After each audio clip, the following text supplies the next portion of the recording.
Ali. Welcome to the Uncomfortable Conversation. We want to thank you for giving us so much of your precious time. And don't let the name scare you because in this talk show, you are allowed to ask the host, as in me, Somy Ali, questions as well. So don't be scared. You can ask me anything that you want.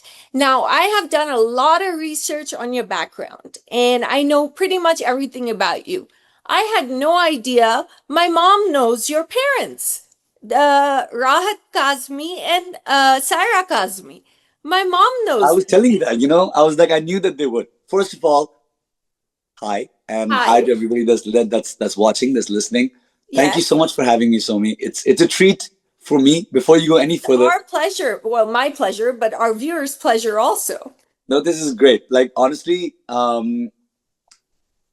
in Pakistan, I used to watch your movies, and everybody loved you there. So when you contacted me to do this, it was a no-brainer for me. You are such a humble, lovely person.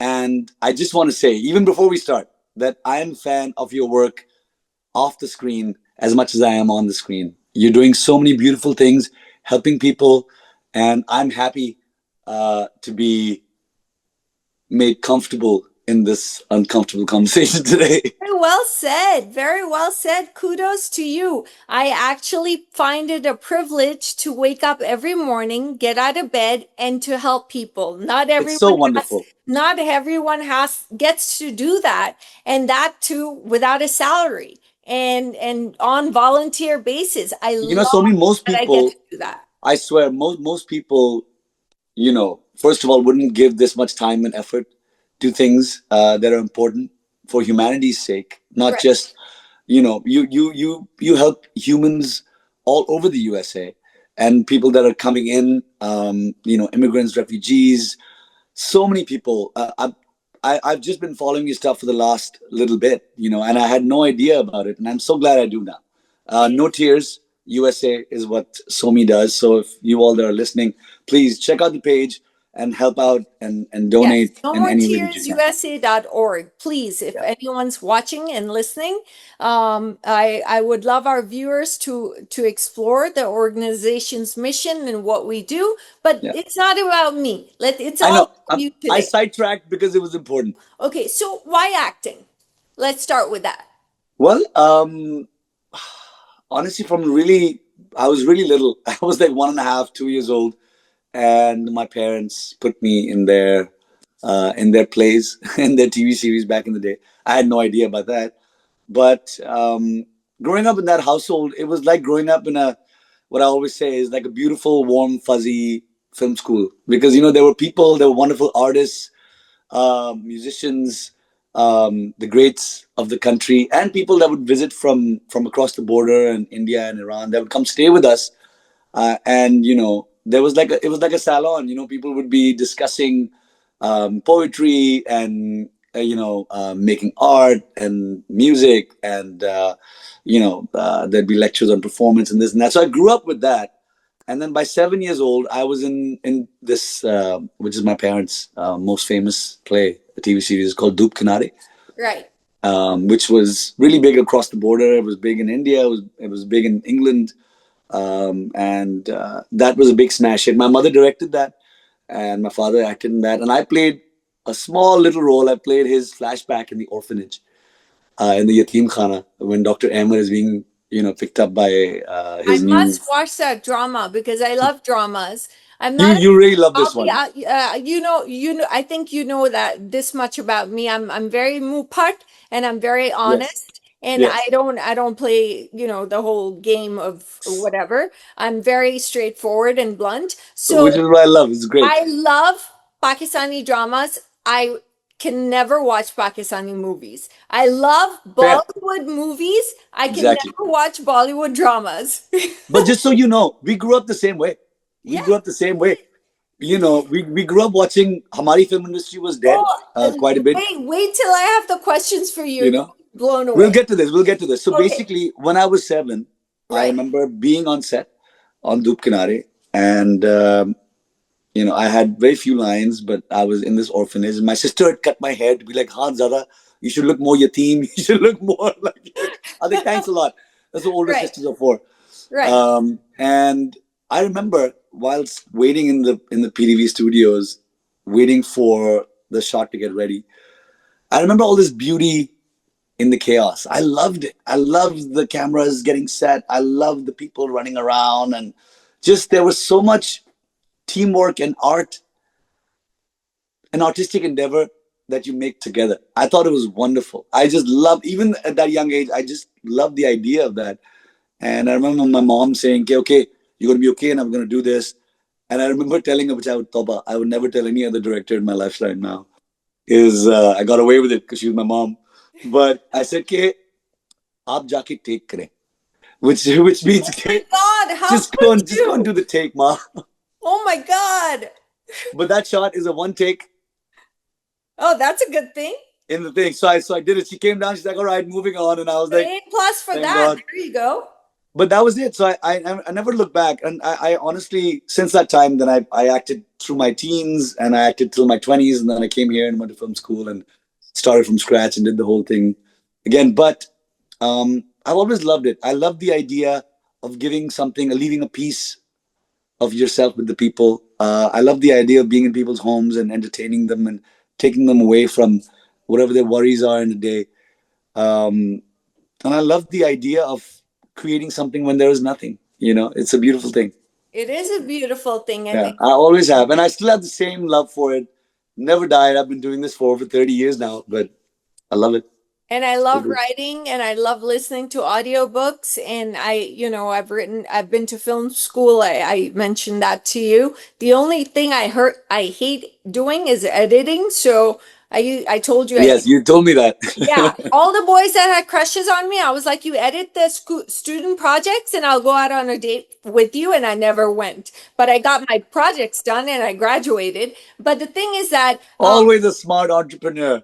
okay, next question. I read online, and online there's also misinformation and they mislead you. There are preconceived notions about people. And have you delved into production and direction as well? Yes, yes, that is very true. So tell us a little about that. Well, I was in Pakistan and I was acting, and the thing was that our film industry, especially because of a dictator back in the days, Al Haq, he had kind of killed the film industry. That's why our TV and theater snaked through, but the films were dead, unfortunately. He took away the funding. He said it's too global, it's too vulgar. We're not going to have films from Pakistan. Um, there's good and bad to that. The good of it was that we did most of the actors there, including myself. We did a lot of theater. We did a lot of television, as we still do. And but one thing that was missing always, we watched Bollywood movies, we watched Hollywood movies, we watched European cinema, and we had such a love for it. You know, movies is magic as well.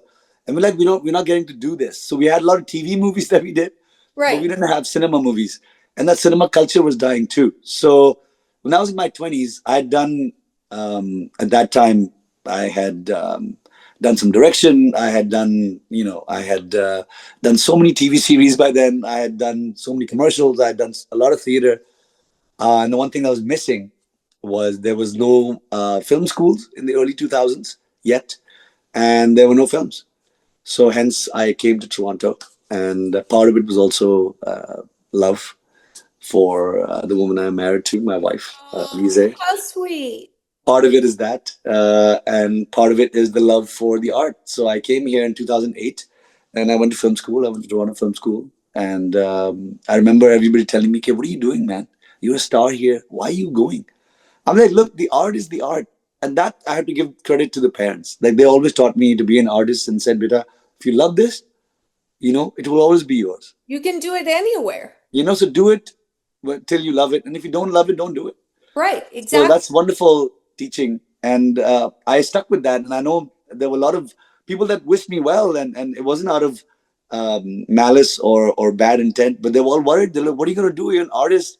And of course, before that, you know how it is for me as well.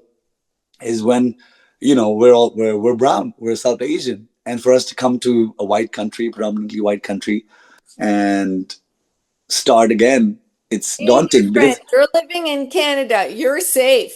I'm living in America. Trust me. True, It's a true. But back then it was scary, right? Because I'd always lived all my life in Karachi till I was right, 25, right. and it was really scary because we saw 9/11 happen, and you saw all these things, and you know it was still what I call very terroristy times in terms of what people's view of Pakistan was, what people's view of chale wo bhi chhod de, even politically, um, geopolitical values around Pakistan were people didn't really know where Pakistan stood. I knew because I was here. When I I was in moved Pakistan. from Pakistan, when I moved to America, and I was 9, Yeah, people used to ask me, "Where are you from?" And I said, "There's a country next to India. I'm from there," exactly. because So, they didn't know where Pakistan was. but Somi, Socho, that's still a while back. But even I thought by the time the 2000s were around, you Right. thought the world had grown so Changed much. and evolved, and But yeah. truthfully, when I came here, people, the first questions would be, "How's your English so good?" Oh my God. Or, or it was, "Oh, is that Bollywood?" And I love Bollywood. There's nothing against that. But I was like, no, Pakistan is itself. It's its own identity. And they'd be Right. like, wow, do you like ride on camels there? You have Oh, I cars, went through the same thing as a you child. know? I And I went through was like, yeah, come this on a is camel here. I went through the same bullying and harassment, all of that, except I was 9 years old. And I'm right. shocked that you went through that when you were much older. 25. Yeah. And I was surprised by that. But I was like, okay, onwards and upwards. And I think what has happened was there was a lot of people, Pakistanis and Indians, that came to the States, that came to Pakistan to be artists, but a lot of them could not be. I think that was also part of the issue, that a lot of them had to continue on do something else, or even if they were doctors, engineers, they didn't get their equivalency because it was tough. It was made very, very tough, unnecessarily so sometimes, and they had to continue something to feed their families. Right. So I don't, I totally understand why, why that happened. But I was like more adamant with that. I was like, you know what, I'm going to make our people proud as South Asians, as Desis, as a whole, and say, you know what, man, yeah, we can make it here too.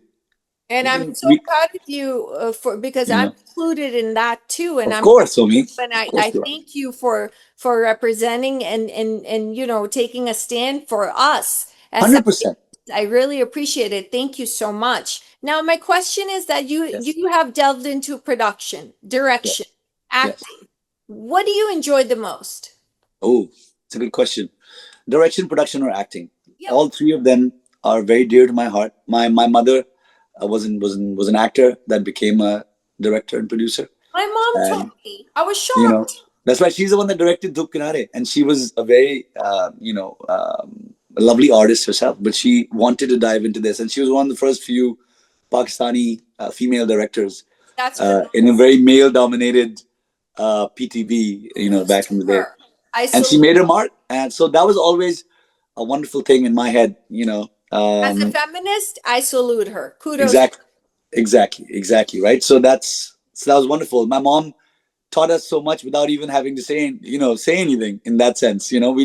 We grew up feminists without even knowing that we are going to be feminists Right. because we had such a lovely example. Right.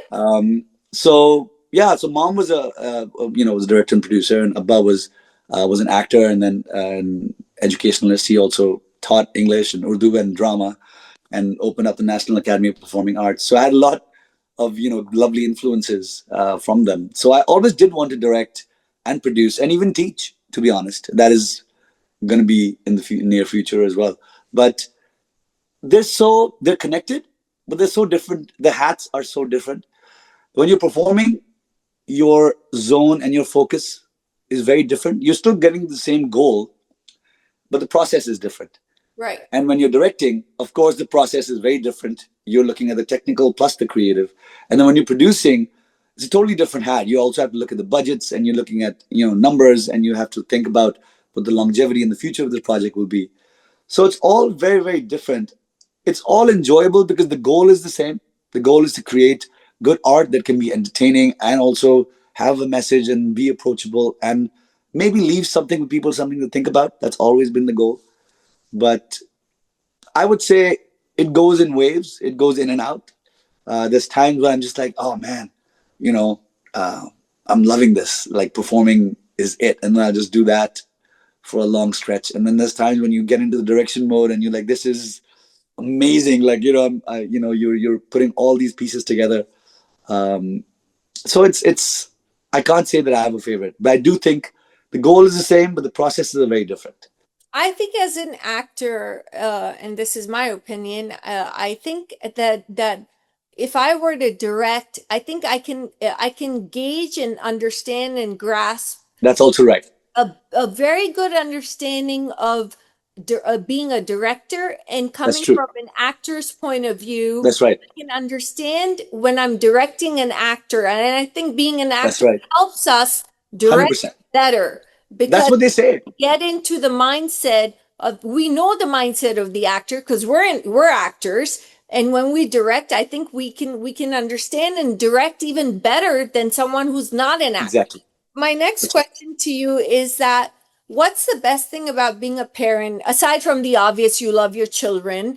And I want to understand. I read online that you've known your wife since she was 12 years old. Is that true? Yes.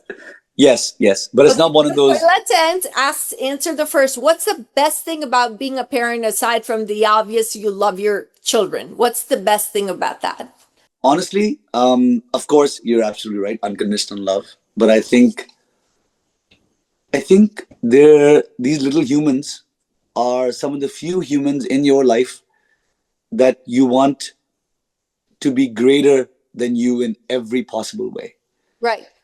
And that feeling, I think, puts forth very good humans into into our society. I think if you I think that having kids teaches you so much more about humanity. And you I think learn it, from them too, right? I think this teaches you so much about empathy, humanity, kindness, Because they're so makes you a better innocent. person. Honestly, makes you a better person in so many ways. And I think they are your way of giving back to society for the next 50 years, 60 years, 80 years. I think it's your way of giving back to society. I think the way you treat your kids and the way you give your best. Look, we've all, as any parent will tell you, we've all, you end up messing your kids up in some way or the other, at least in some, Right. you don't intend to, but in some little shape or form. But you try your best to, create the most stable children you can. But I think if you teach them kindness, empathy, the love for humanity, and giving back, I think that you are actually doing a real service and a lovely thing for humanity to be carried forward, because it's all about evolution and the next generation every time, Abs- you know? Absolutely. And beautifully answered. Thank you so much. Now you, if I'm not mistaken, you have two sons. I have two sons. May I Yes. ask their ages? Yes. 11 and 7. Okay. Which age is the easiest and which age is the difficult? You know, every stage comes, that's such is life. Every stage is wonderful because it's a Right. new growth and it's the greatest science experiment you'll ever see. Like, I'm so fascinated by sometimes I'm like, yeah, wow, I can't believe this is my son or this is my kid. Like, this is my little human. Like, what is going on here? And now you understand when your mom looks at you, Somi, or when our parents look at us now, I'm in my 40s, they still see, a little kid that they've nurtured and raised. And I totally understand that. It's so strange and wonderful. Every stage comes with its own reward and its own negative too. Because now, for example, the 11-year-old, the good part is that he's becoming so much more self sufficient. In the morning, he helps me out and he'll make his own breakfast. He'll make his own little lunch tiffin box. He'll help out with the little guy. But along with that comes a little attitude. Preteen comes a little sass, comes a little attitude, Of course. uh, comes a little rebellion. You know, so good and bad. And the 7 is like the 7-year-old guy needs me and needs my wife so much. There's so much like need and want there, and it's nice to be needed and wanted because the elder guy is not getting into his own. You know, I think the biggest thing is I remember this will probably answer the whole thing. Is when Rafe was born, my first son. I remember holding him in my arms the first day, and I remember crying uncontrollably because I had these flash forwards of wonderful things and what kind of future he would have. But I also had flash forwards of the first time he would say no to me and rebel against me and be like, "No, dad, so uncool. Like, don't drop me to school, or like, don't, no, I don't want to do this." I think. And I remember calling my parents right then and saying, "I'm so sorry. I Right. apologize for everything that I've ever done and all the Right. trouble I gave you as a teen and a 20-year-old. I'm so sorry." You know, and all they said was, "Beta, we love you. What are you talking about?" Right. And Exactly. that to me summed it. That little conversation summed it all up for me. I was like, that's parenthood A and that's cycle, isn't childhood. it? It's a cycle. It That just it comes it's right back. It's a cycle. It's crazy. and you're so proud of your little human And they'll that be doing that to their children. It's all yeah. a cycle. It's a progression of life. That's how it is. And you're so proud of that little human, no matter what they do, that you forget about the ups and downs and the bad, because you're like, that's rite of passage. Right. Those things will happen, you Right. know. So I always, what I make sure to do is, which is tough, is especially when you have kids, life goes really quick, because there's so much happening all the time, which is a wonderful thing. Time flies when you're having fun. But you got to sit back for a minute and enjoy and take in every moment, take in that new stage. I think the most beautiful, and I have 30,000 children who call me Mashallah. Yes, yes. mommy. So at our shelter. So Wonderful. I think the most beautiful thing is a child's laughter. There's nothing that supersedes or anything that can take precedence over a child's laughter. It's the most beautiful thing. And the children, unfortunately, that I first meet are very traumatized. But Right. when I work with them and उनको जब उनके साथ therapy करती हूँ, आहिस्ता आहिस्ता उनके साथ वो खुलने लगते हैं, थोड़ा आहिस्ता आहिस्ता खिलौने देती हूँ उनको मैं। तो जब वो पहली उनकी जो स्माइल आती है, वो मैं आपको मतलब लफ्जों में बयान नहीं कर सकती कि बिल्कुल ऐसा है। मुझे कितनी खुशी महसूस होती है कि ये बच्चे को 6 महीने लगे मगर इस बच्चे ने स्माइल किया finally. And that is the most beautiful, like I'm getting goosebumps. That's the most beautiful feeling for me in the whole world, which is why I do what I do. But let's go back to you. Wonderful. Tell us about your how do you know your wife since she was 12? Oh, it's interesting, I guess. It's Of course we it's we met in school. Yeah, we met in school in Beacon House. Oh my When I God, was Beacon House, yes. yes, yes, yes. Your brother was in Beacon My House. You younger told me, brother went there with right? gray shorts and a white shirt. Yes. Exactly, exactly. I Right. was just transferred there. So my, Right. my father had just become the director for the southern region of Beacon House school system, Oh, uh, nice. Okay. right? So my education would be very subsidized, right? So I transferred from city school, where I was a head boy and I was doing really well, So into my Beacon brother went House. to city school also. Yes. So Then till he grade got seven. transferred to Beacon Hill School. That's Well, there you crazy. go. So I went from no. This is देखें जिंदगी और दुनिया बहुत छोटी सी है. It's one little round little globe, you know. Exactly. Exactly. And we're all connected in some way or the other, which is the wonderful thing. There's a oneness to everything, and yeah. So I remember transferring from city school to Beacon House, and I was very upset actually. I was like, yeah, I'm doing really well here. I have all my friends here, Dad. What. And I saw her across a dusty playground. She always makes fun of me because I make it into this really romantic tale, Of which course. it is. We're actors. That's what we do. I know. And she's like, "Acha, just tell the story, na yaar. Why are you like, you know, I was like, I must tell the details, John. It's the details. Of course. सारे You know, मसाले ingredients डाल के ही masales खाना पकता है. between the lines is where the magic happens. Exactly. So she's used to me out all these. Tell the story. So yeah, I remember like seeing her like in the thing in break time, and I remember asking my friends. I was like, "Who's that?" And she was like one of the head prefects in the thing. I was like, "Who's that girl? Like she's cute." And they're like, "Yeah, she's the head girl and stuff." I was like, "I'm gonna go talk to her." They're like, "Are you crazy outside?" I'm just walking over and just saying hi to her. I was like, "Hi, I'm new here." I remember all her friends like snickering and saying, "Kacha, you can." And everyone walking away. And my friends said, Acha, are you happy now? Like, what happened? I was like, she's really cute. Maybe I'll marry her someday. I swear. I Oh remember my saying that God. How old were distinctly. you when you said that? I was like 12. Oh my God. I said it randomly, completely randomly. I thought she was really cute. Right. And, nothing else after that.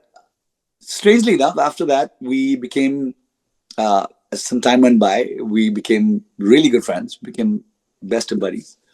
And never thought about it. We always had, I guess, we had a chemistry. We had obviously we had, So you went to a co-ed school. I did, yes, yes. Convent Jesus and Mary was only a girls' school. That was just a girls' school, मैं yes. वहां मार खा गई.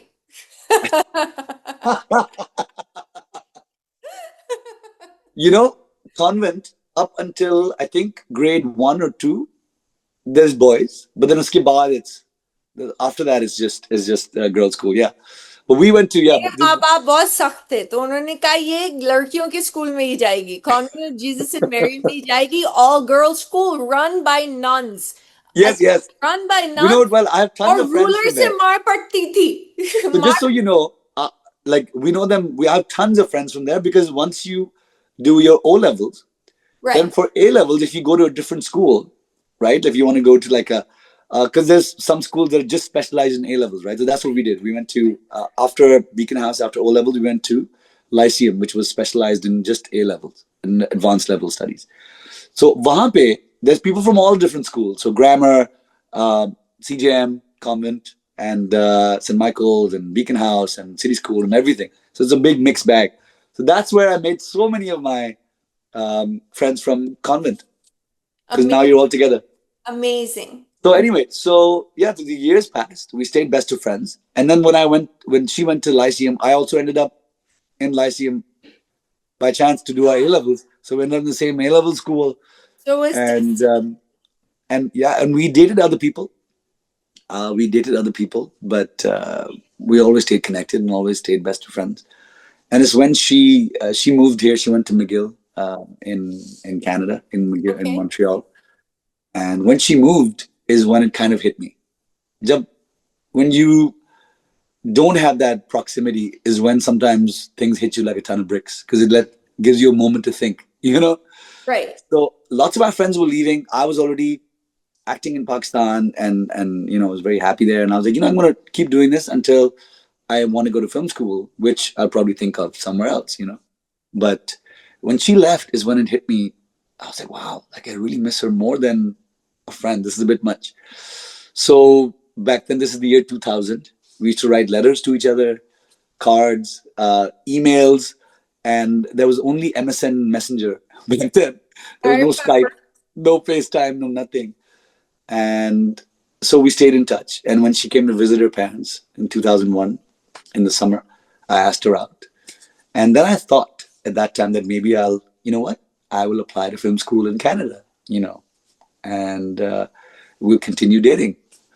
And once I asked her out, she said yes. It was lovely. And I thought that I would move there and maybe we'll continue dating because we were best friends for so long. We knew it was going to be something special.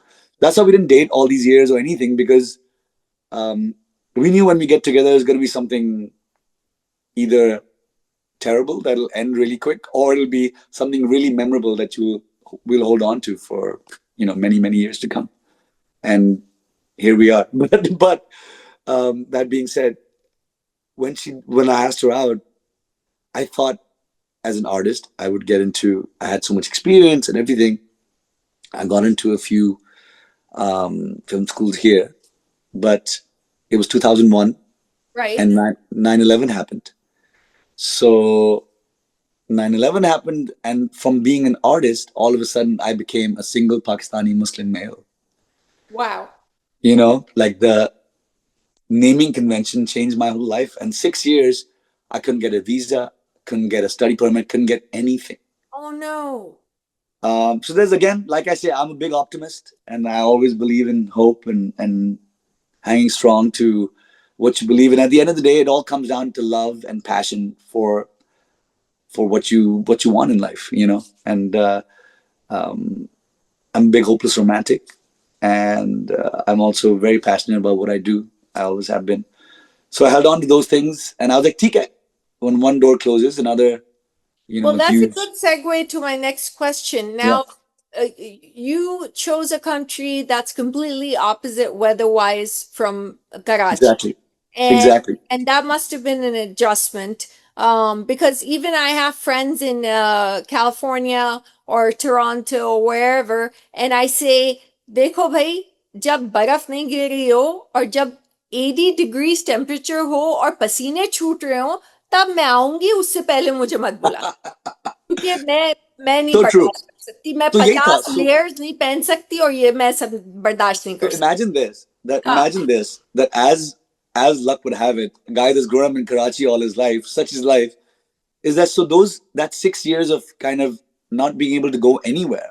Right. The good from it was that I focused really hard on my work in Pakistan and did some very good and very meaningful plays. We did a lot of anti-terror plays. We did plays for that changed legislation for assault against women and like honor killing, things like that. So I did a lot of important, Wow.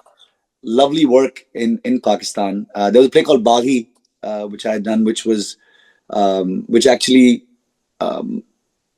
helped reverse the law against honor killing. You know, Right. The place called Bagi. Baghi, yeah, it's got Sabak I'm Kamar gonna and watch it. myself. I'm gonna watch. It was really big in India too. Actually, like it played on Z5 for many years as well. But so for 6 years, we dated long distance. My Wow. wife and me. She came to visit Wasn't me. the hardest? Long distance relationships are the hardest, but like it says, ये चीज सबर. सबर की बात है. And सबर का because we फल knew, मीठा होता है. बिल्कुल बिल्कुल ऐसी बात है, बिल्कुल ऐसी बात है. And we, yeah, but it also makes you value each other a lot more. Like I said, if you prioritize the right thing, Right. yes, it's tough, but also the value for each other just grows exponentially. And we didn't have WhatsApp, we didn't have But FaceTime. it can work both ways. It can be Exactly. like, you know what, out of sight, out of It can mind, be devastating. It can be or totally it could done. be like, it's been too long, and No, no, it's we had not heard, gonna and we work had heard out. only But Somy. We had heard by the back grace of then. God, you guys worked it out, and that shows, that's proof how strong your love was and is. Honestly, back then you had heard horror stories too. Okay, yaar, oh my God, this is going to be either the best or the worst. Like there was no middle ground. Right, It was like right. either it's going to be amazing, you're going to pull through, or it's going to be the worst, and you're both going to be devastated, and you're just going to be out of each other's lives. And we were so afraid of that. But luckily, yeah, we were both very open with each other and honest, and it was.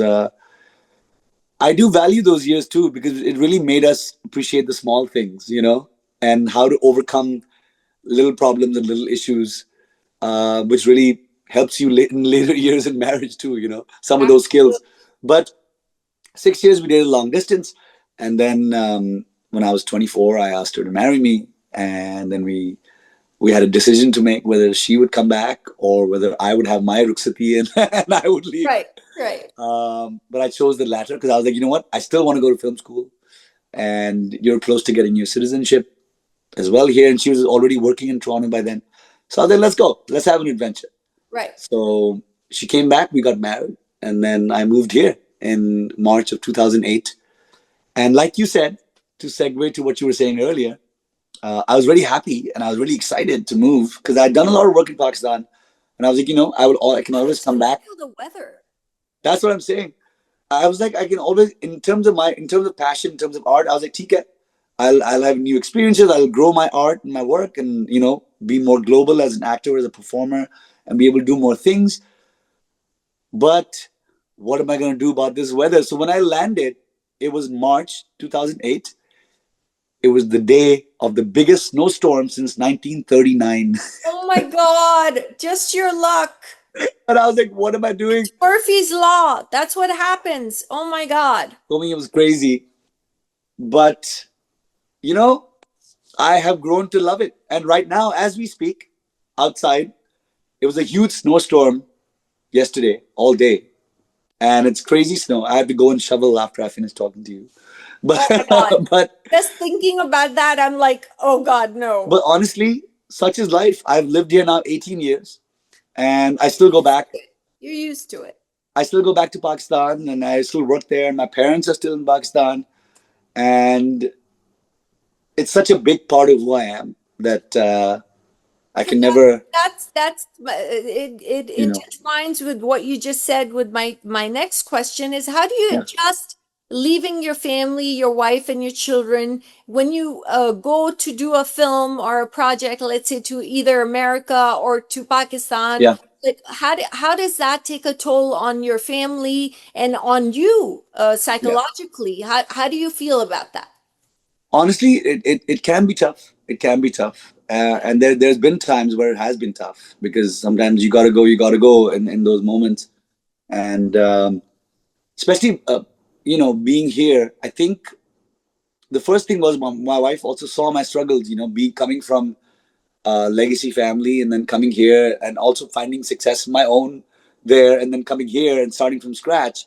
She saw my journey from scratch and like saw me study and then Struggle, audition and work struggle, in, yeah. in and struggle and work in production companies where I had to commute for an hour and a half every day and come back and cold and do all these things and work in harsh conditions. And that, I think she also understood that, what, this guy's crazy and he loves this so much that Right. she supported me through it thick and thin. So that's one big thing, is the support from your partner, which is And probably the biggest I get pillar. that not from an actor's perspective, but I get it from the perspective of the founder and president of No More Tears, that where I'm willing to lose my life over saving someone else's life, and 100%. the passion that I have, and that's the passion 100%. as an actor that you carry. It's I very do. different from I the work do. that I do. It's not nearly. It's not. I swear. I want to say this. It's not nearly as important as that. But there are lovely things that come from it. There are lovely things that come from art, and a lot of healing that Right. comes from art as well. Not nearly in comparison as No More Tears, but I'd like to say I make a difference in some ways. But 100%. Art is very important, and you know, the creative people are their minds are built differently, and I know this because I'm a you psychologist, are yourself a wonderful and I've actor. seen brains that You know, creative people have these minds, like from Albert Einstein to, Ernest Hemingway, or to Ralph Waldo Emerson, or Henry David Thoreau, all these authors, all these writers, and these filmmakers, Martin Scorsese, all of these people, true. they have their wiring is built. Quentin Tarantino, or all these people, Bartzab, who made art, those their Right. wiring is very, very different. And I think that as an actor and someone who's also my first documentary out of film school aired at then Senator Hillary Clinton's benefit, and it was about Yes, you told me a that. gang rape victim named Mukhtar Mai in Pakistan, बिल्कुल ऐसा है. Yes, yes, and it she's was called I Can an icon. Survive. And when Hillary Clinton said, I want the benefit to open with this girl's film, I Wonderful. was like, what is happening? It's How a is beautiful thing, this and happening? things like that are healing, and things like the educational, and can change so many mindsets. Like Baghi, I told you about that changed the. It was about Kandil Baloch, who was one of the first few influencers, if you remember, and she got honor killed by her brother. Right. But the conspiracy went much deeper, Oh, and it is that the one involved. who was on social media and he didn't like her on social media? She was one of the first people, but the conspiracy went much deeper, and it was involved with a lot of like That's religious and what political Bali is leaders. about? Yes, yes. Oh, I have to see this. I Oh, have. you'll really enjoy it, Somi. So there's Yeah, things because like that. this is a Somi thing. Like my people 100%. always say, that's a Somi film. That's a Somi film. You gotta This is watch. definitely a Somi play, I guarantee Okay, you. this is And definitely and a Somi drama. and it Okay. aired in India on Z5 for many many years, and on Z, and we got so much fan mail and so much love and so much heartfelt letters from so many people that that this encouraged me to change my life and to leave my assaultive partner, my husband, or or to follow my dreams, or to really um, change my life for the better. Or also, even if not that, it was Kiar. We didn't know this about Kandil Baloch. We thought she was just this flouncy girl, Right. but this is such a poignant story about a human being that we knew nothing I about. can't wait to watch You it. know, things like that. So there's lots of plays and lots of things that there's Kaisa Ye Junoon, which we made in the right after 9/11, which was about how our people are not like that, but it's the brainwashing that happens. Well, it's being portrayed. You It's know, and no, and it's the brainwashing that happens in the media, and it's also the brainwashing that happens to a lot of younger people that are going through a tough time in their life, and they go to these madrasas and these places where they get brainwashed by people that they look up right. to go into a different kind of fight. That's not the right kind of fight. That's not the right way to deal with it. And in the madrasas, what they don't teach you any English, math, or science or geography. They teach you only the Quran. Yeah, there's good madrasas that teach you the Quranic teaching and tie it to life, and there's good teachers like that that will give you a worldly view. But a lot of these, especially after 9/11, they started taking advantage of these young people and young kids and give them the wrong message, Brainwashing them. brainwashing them in the wrong way. So there's things like that. Um, there's a film I did called Motorcycle Girl, which um, charts the journey of Zenith Irfan, who was one of the world's first female bikers to have done a treacherous journey from Lahore to the Kunjara Pass in the mountains and back. Wow. Wow. And she was a regular girl whose father was an adventurer, and he died early. And she was stuck in a dead end job that she hated, and in this very sort of mansplaining kind of man's world, um, misogynistic kind of environment in this company.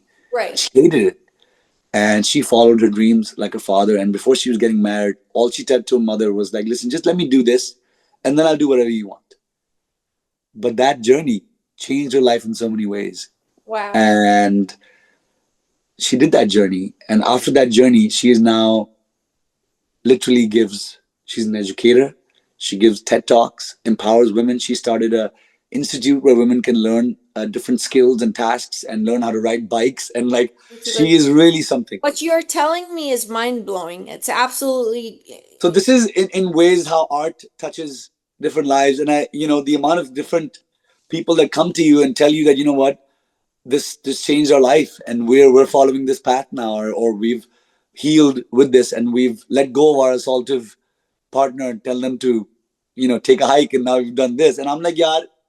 Let's tell our viewers, and Yes. I want to know what are we expecting in your future endeavors professionally? What are we expecting to see? Right. Well, lots of fun things. I am writing and directing a lot more now, and Specifically, what is your next project that's coming out? yes. So one is this video game which I can't divulge the name of yet, That's but fine. it's a That's fine. but it's a It's a really big video one. game. It's a really big one, really juicy one, which I'm motion captured into the game. It's Okay, my fifth game that's that I've done. interesting. A Wow. lot of fun to do. You wear the unitard, and you have like Wow. sensors, and you do. It's actually really tough, Sobi, because you're doing voice work. It's dubbing. You It's lip didn't. syncing. No, no, no. You're in it. It's not just dubbing. You're Oh, in the game, so you're acting out your character. That is you. The wow. sensors map you and put you in the game. So you're doing a full performance. All my stunts I did Wow. myself. All those things you're doing yourself, and you're doing the voice work yourself as well, and you're being captured on camera by 6 different cameras at the same time. Oh my God. And so every movement, everything, every your voice, it's all being done simultaneously, and you're totally creating the environment after out of imagination, because it's all green screen, and you're doing this whole Right, thing. right. So it's really quite a fun task. That's the Very next thing challenging. that's coming out that That's the next big thing. me and our Um, viewers are looking forward to seeing that. That there's sounds a couple of intriguing. there's It a sounds couple of very intriguing. thank you. There's a couple of movies in the works. Tell us about the movies a little. There's 2 very interesting feature films that are in the works. Are they based in Toronto? Are they Pakistani? Are they American? Are they Indian? They are Canadian based, Toronto Okay, based okay. films. Are they short films or are No, they feature feature films. films? Two Okay. feature films. One is surrounding this. I can't again divulge too much, but it's got to do with the mystery, and is I tied to love mysteries. is linked to Sherlock Holmes, Ooh, which is really cool. Benedict Cumberbatch is my biggest crush. I love I Sherlock. love him. I love him. So I was very excited about this. So that's something really interesting.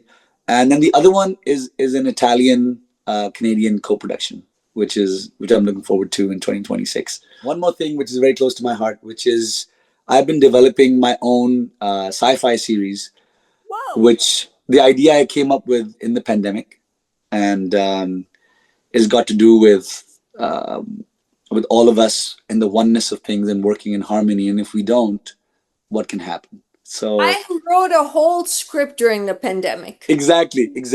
Yeah, So I've that's been what are working you on it. gonna do? As an actor and someone who's been to film school, what are you gonna do? I What are wrote you gonna a do? whole script on pandemic on the So during the pandemic. that is now being developed, and we are pushing that forward. My mentor, and someone that I've enjoyed and love working with, and learned so much from, Deepa Mehta, who's Oh my Indo-Canadian God, amazing.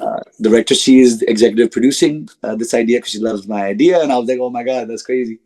That's And we are now in the process of pitching it to different OTT platforms. So hopefully you will see that series come to life soon. that's amazing. Okay, let's get a little Yes, philosophical now. How about let's that? go. So Let's go. philosophy was my favorite subject in college, in undergraduate. And I want to ask you what your opinion is that why do bad things happen to good people? Ooh, that's interesting. Honestly, I I don't necessarily agree with that. I'll tell you why. I think that in life, I think bad things and good things happen to everyone. The reason why people say that bad things happen to good people, I disagree with that. But I think that the reason why that exists is because I think good people are very idealistic, and I Right. think I think that's and very innocent in many ways, and they want to see the best in people and in situations, even the worst of things. And I say this purely from self experience as well, is that it's the same thing, that even in the worst of things, I'm still an idealist, whether it comes to world politics or world issues, whether it comes to even one-on-one human issues. I think that that's why people think that way, is that when a good person is an idealist, is a very kind, empathetic human being, I think they take the trauma and they take the bad thing out of that situation, and they take it onto themselves. And that's why we believe in the first place that bad things happen to good people, But you I know? do also think, Ali, if a person who is good and they're vulnerable and they're abused Yes. and taken advantage of over and over and over again, Yes.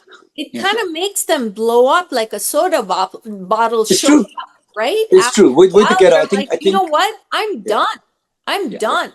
Yeah. I can't take this anymore. Like every person wants to take advantage of you. They want to That is use also the case. you. And I'm not being a pessimist. I'm just No. stating No. No. No. facts because I'm stating facts through my experiences.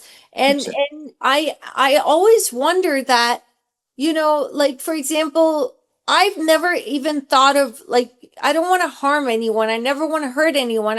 Always since I was even when I was 7 years old, I would hide the Afghanistani refugee children who would beg at the signal traffic signals. Ah, Would I would go play with them without my mom and dad knowing, and then I snuck three of them in my house and I put them in my cupboard and I would give them dal chawal quietly and let them play with my dolls. And my father found out through the our house help, and my dad was like, these kids don't belong in this home and you cannot be friends with them. And I said, but dad, what's the difference? Why do we live in this big mansion and they're begging out on the streets? I don't understand it. And I always wonder what happened to those children. Even to date at this age in my 40s, I wonder what happened to these children. And but anyway, no, no. we each This have is. a little different perspective on why do bad things happen to good people, but that's fine. That's your opinion. My opinion is a little different. Tell Now, me, tell me, share with me.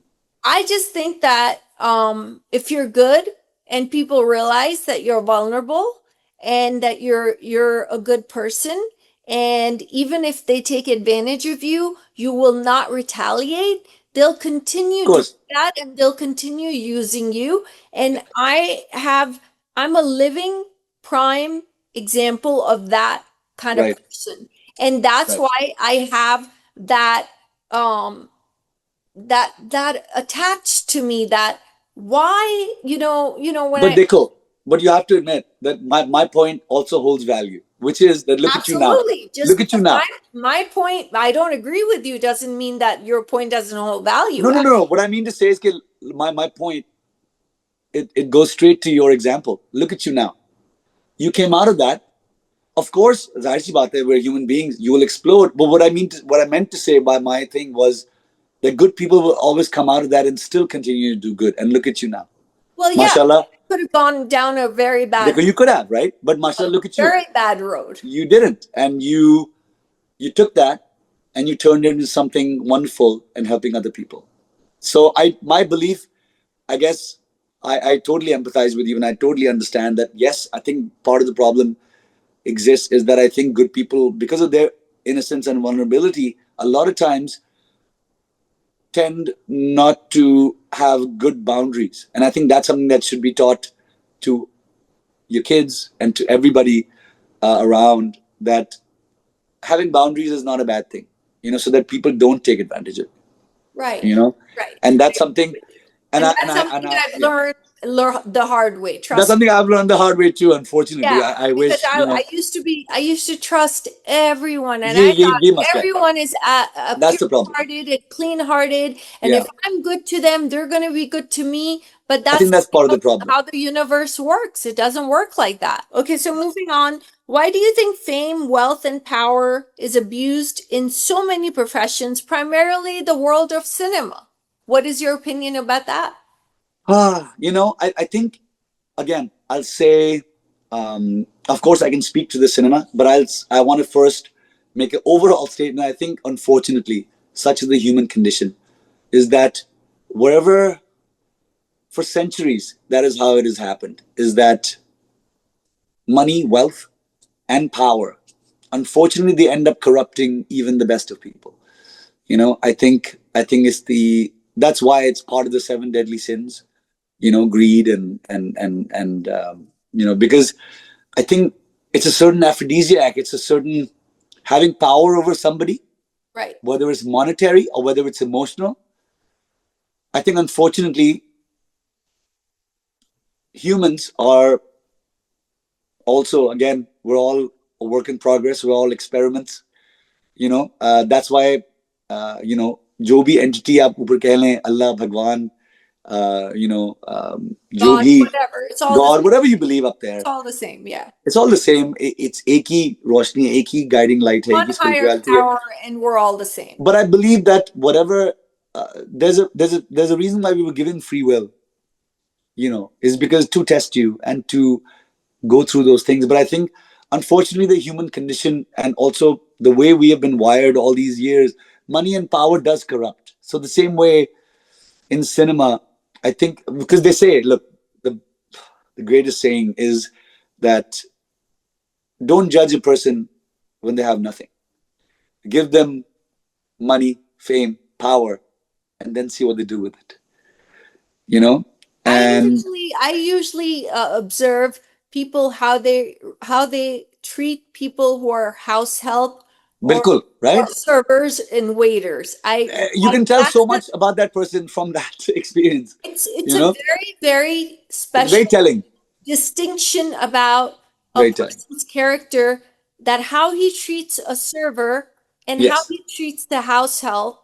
It's and also a human being जिससे आपको कोई फायदा नहीं है. Like that's for correct. me, I want nothing from you, right?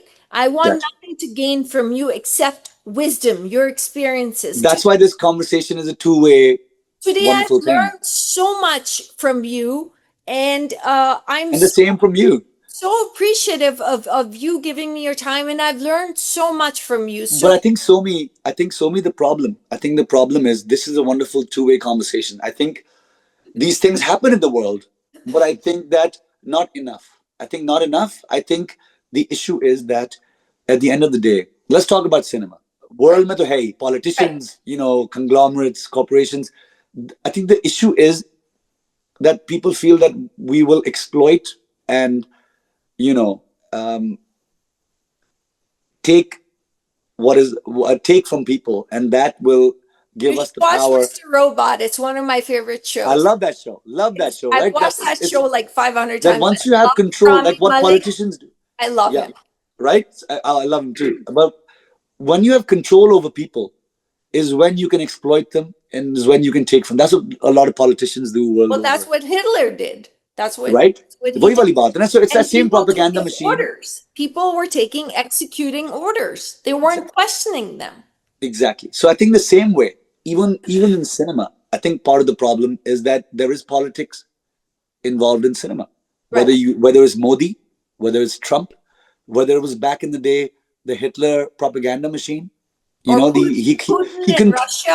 he controlled the media. Putin controlled the media, Or what right? about the guy who was killed in the Turkish embassy? What about that? Right. So Khashoggi? hence, again, it comes back down to there's billions and trillions of dollars at stake, and people would rather take that and fill their bank accounts rather than, like for example, what Weinstein did. He made some great movies. I used to love his films, I did but too. he turned out to be an exploitative. Now I refuse to watch his films. Yeah, he turned out to be an Woody exploitative, Allen. diminutive, I don't watch his films. toxic male human being. I mean, that's you know, he's Bill ruined the lives of Cosby? so many Bill people. Cosby was a show I used to love when I was a Exactly. child.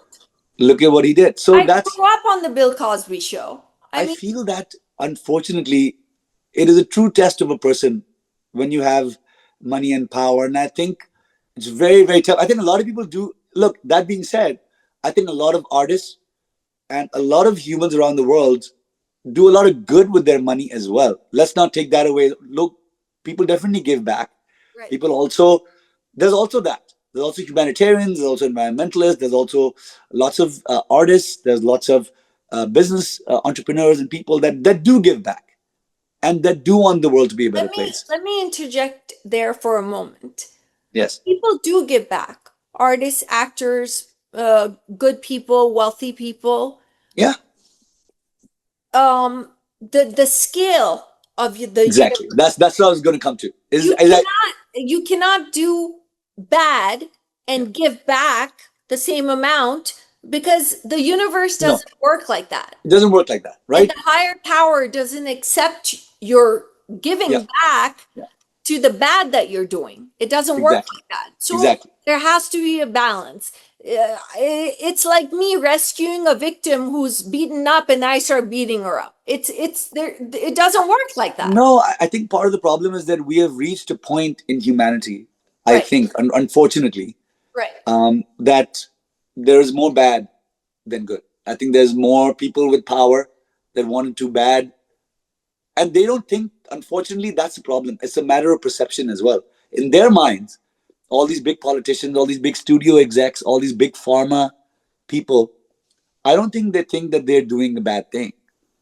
You know, that's the worst part. So I let me, think that's I mean, Big Pharma is it. I mean, William, the tobacco company. What's it called? yeah. William, some. Willie Morris, Willie Morris. Yeah, they. I Yeah, mean, we all know cigarettes cause lung cancer, exactly. but they're still around, and they've been sued a million times, and they're Doesn't still matter. around. We have Fair and Lovely creams, which is skin discrimination. Then there's Fair and Handsome, and you No, know, look at the issues between Israel and Palestine at this point. right, It's a true show that money and power is winning. right, You exactly, know, and exactly. that's what I mean. So I think the scales, as you say, the scales are tipped in the wrong direction, And and I think, Lord Mountbatten left, I blame the Brits for everything. I and think that's true. Unfortunately, Lord that's also Mountbatten true. They left drew a line in the Pakistan, sand. India in a complete disarray. They drew a line in the sand, Somi. They drew a line in the sand and Right. said, "Okay, let these two. We're gonna pit these people against each other Left and let it happen because it'll be our gain." And that's what's happened time immemorial. That's happened 78, throughout the ages. 78 years for Palestine and Israel, Pakistan and India. Sub. It's all the same kind of. It's all about land, money, Yeah, and yeah. politicians. That's all it is. So It's yes, really, really sad. you And know, also, be it India, be it Pakistan, be it Canada, be it America, whatever. I disagree with creating a division against humanity and how religion. necessary. Does not, that needs to be negated, eradicated completely. And Why I'll big bring you to a division? thing here. Is that this says, for people that can't read Urdu here, this says Manto. Manto was a revolutionary poet of Pakistan, and he was from Lahore. And what you do may not know is that my grandfather, my nana, was a Bollywood star. Wow. His name was Sham. Just like dad was born in India. My dad Exactly. was born in India. We have these wonderful same. My parents, dad was born in Simla. My mom There was no Pakistan before India. was from the tiny, na? The division caused so much damage. Exactly. Um, I think it caused so much damage than causing Aaj any tak all good. my Punjabi friends here want to go back because half their families are in the When Punjab and I Pakistan.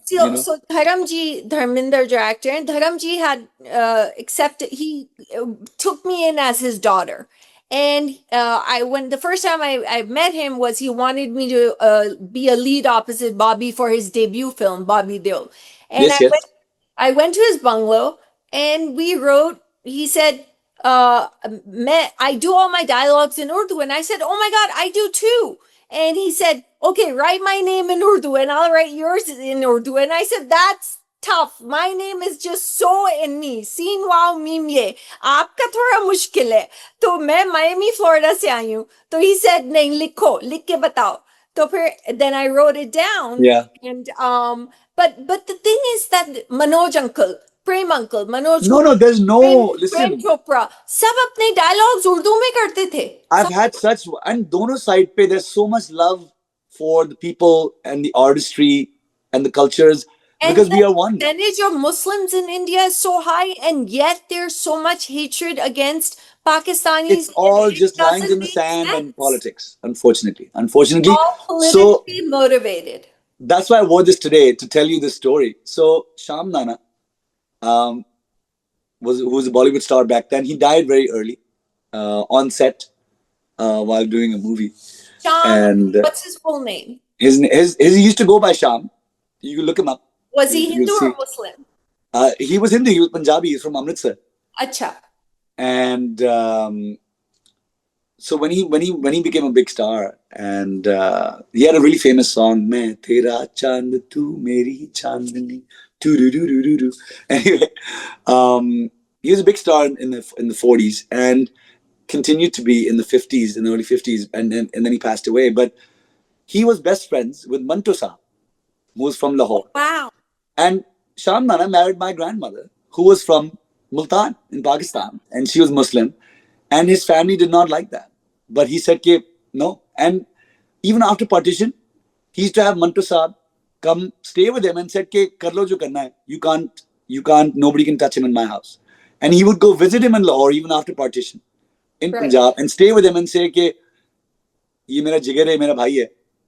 There's no difference between us. And You know. that's beautiful. That, So that's that's you the know. most beautiful thing in the world. And the same way, I met so many of our lovely artists from across the border. You know, I've worked with Randeep. I've met had the pleasure of meeting Dharamji here in Canada, Ah. and he found out I was, he knew my parents, and he Every knew. time I saw him at a film studio, वो कहते थे मेरी सोमी कहाँ है मेरी सोमी कहाँ है सोमी यहाँ shooting कर रही है So and I me, get his he was such a आशीर्वाद and I think that getting his आशीर्वाद and touching his feet is the most beautiful ritual ever in the world. It 100%. gave me Yeah, he was such such a God rest his soul. What a wonderful human being. he What a was wonderful human being. amazing, amazing. And I cried like crazy on his passing away and Chintu uncle, Rishi Kapoor.